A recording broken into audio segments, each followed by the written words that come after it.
Hey, what's going on, guys? Welcome back to the channel. And in today's video, we're going to review the dominant and explosive fighting style of one of the best to ever do it, Daniel Cormier. Oh, brother, this guy.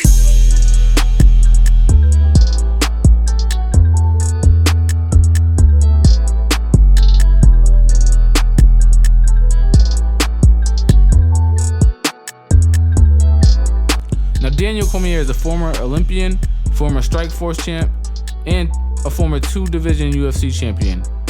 He's also one of the most dominant wrestlers in MMA history.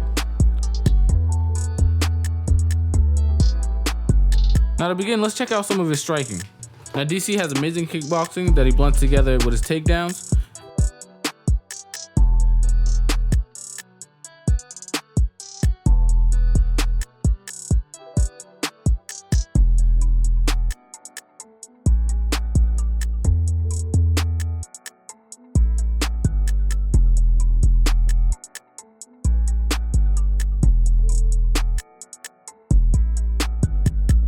And Daniel Cormier's frequent kicks include the front kick to the belly or to the face.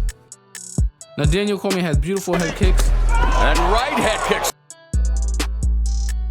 He has the ability to double up on his kicks and even switch to the body or switch to the leg kicks just to throw off his opponents. Now Daniel Cormier's leg kicks are used to disrupt his opponent's movement and set up punches that lead to other combinations. All right, now for punching, DC uses the jab, the 1-2, and overhand right as his go-to weapons.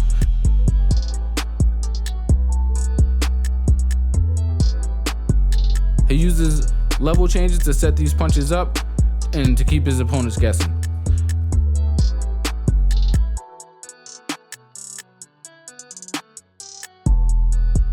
DC also loves the dirty box. DC will use his wrestling to close the distance, get really close to his opponents, and land devastating uppercuts, short hooks, and even clinch strikes.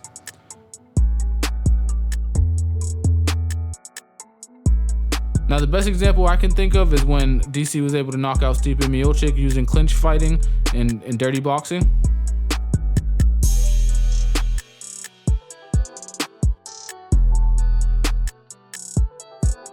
Alright guys, now for the wrestling.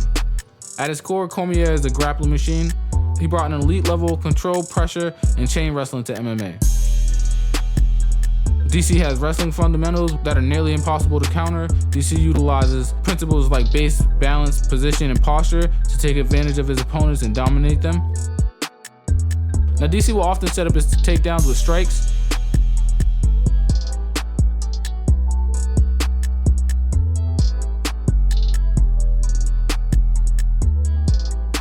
Now some of his most utilized takedowns are variations of single leg takedowns, the high crotch, and he uses sweeps very well.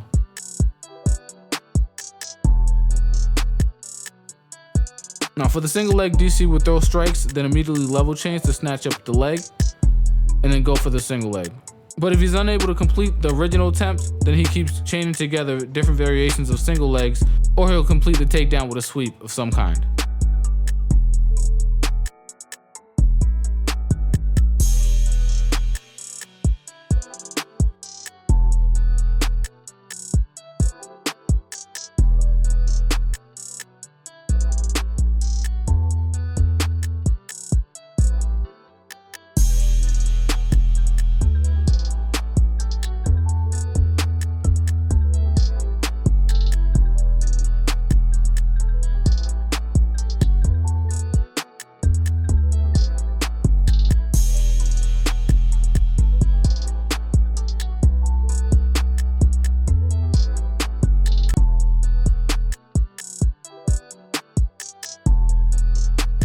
Now DC uses the underhook to maintain leverage and control over his opponents. One takedown used often by DC is to get an overhook and an underhook. And as he drives forward, he'll wrap up the leg on the same side as the overhook. Now this disables that whole side of the body, and at the same time he uses the underhook to bring his opponents off angle into the ground.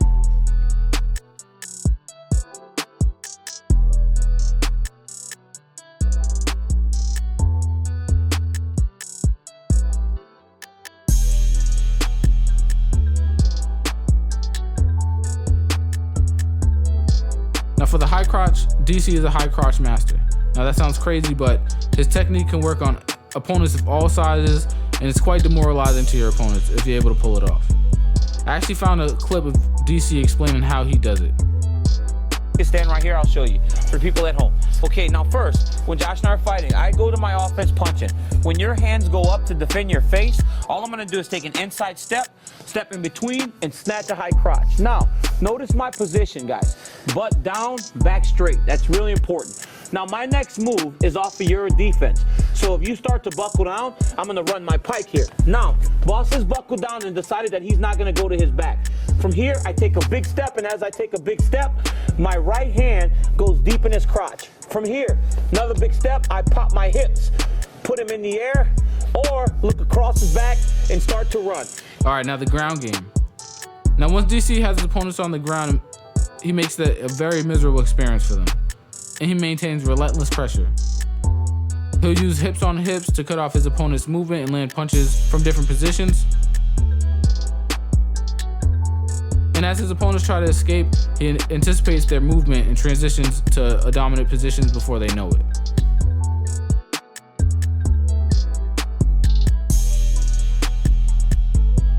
Now when DC gets inside mount, he uses a very wide base to keep a knee inside his opponent's hip and another one inside the opponent's armpit, which acts as almost like an underhook. And this keeps his opponents from turning into him, and this prevents his opponents from getting an underhook, which is the key to getting off the mat. Alright guys, I hope you guys were able to learn something from this. If you did, please drop a like on the video, drop a comment, let me know who you guys want to see next, and if you're looking forward to my next video, hit the notification bell so you're updated with all my new content. I hope you guys enjoyed the video. I appreciate you guys. Peace.